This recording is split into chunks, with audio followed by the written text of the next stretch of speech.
ആദിവാസി വകുപ്പിന്റെ ചുമതലയിൽ ഉന്നതകുല ജാഥർ വന്നാൽ ആ വിഭാഗത്തിന് ഉന്നമനമുണ്ടാകുമെന്ന് കേന്ദ്രമന്ത്രി സുരേഷ് ഗോപി. ഗോത്രവർഗ വിഭാഗത്തിന്റെ മന്ത്രിയാകാൻ താൻ ആഗ്രഹിക്കുന്നുവെന്നും പരാമർശം വിവാദമായതോടെ പ്രസ്താവന പിൻവലിച്ചു. പ്രസ്താവനയ്ക്കെതിരെ രൂക്ഷ വിമർശനമാണ് ഉയർന്നത്.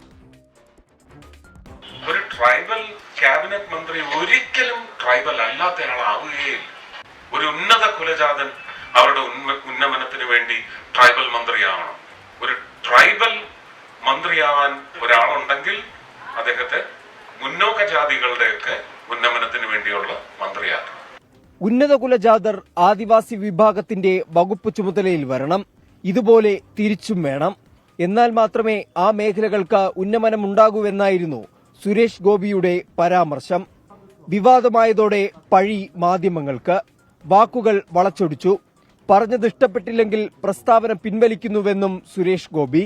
ഈ ഒരു ചട്ടക്കൂടിനകത്തുനിന്ന് പുറത്തു വരണമെന്ന് പറഞ്ഞത് എടുത്തിട്ടിപ്പോ പെരുമാറിക്കൊണ്ടിരിക്കുക. അവരുടെ ഉദ്ദേശം ഈ ബഡ്ജറ്റിന്റെ നന്മ കെടുത്തിക്കളയാൻ, അത്രയേ ഉള്ളൂ. ഇനി അത് ഇഷ്ടപ്പെട്ടില്ല, അതും ശരിയല്ല, ഈ വിശദീകരണവും ശരിയല്ലെങ്കിൽ ഞാൻ പിൻവലിക്കുന്നു, ഇങ്ങനെ തന്നെ കൊടുക്കും. പരാമർശം തരംതാണ സമീപനമെന്ന് NDA സഖ്യകക്ഷിയും JRP നേതാവുമായ CK ജാനു.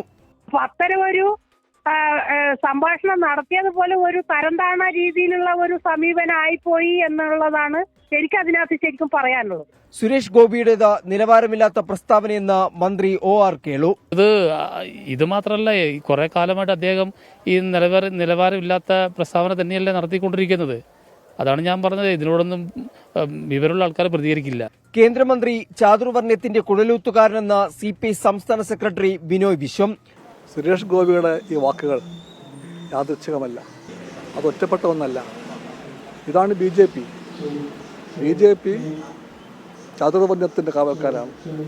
രാജ്യത്തിന്റെ വികാരം മനസ്സിലാക്കാതെയുള്ള പ്രതികരണം അപമാനകരമെന്നായിരുന്നു മുസ്ലിം ലീഗ് നേതാവ് PMA സലാം പ്രതികരിച്ചത്. എല്ലാവരുടെയും നല്ലതിനു വേണ്ടി മാത്രമാണ് പറഞ്ഞതെന്നായിരുന്നു പ്രസ്താവന പിൻവലിക്കുമ്പോഴും സുരേഷ് ഗോപിയുടെ വിശദീകരണം. 24 ഡൽഹി.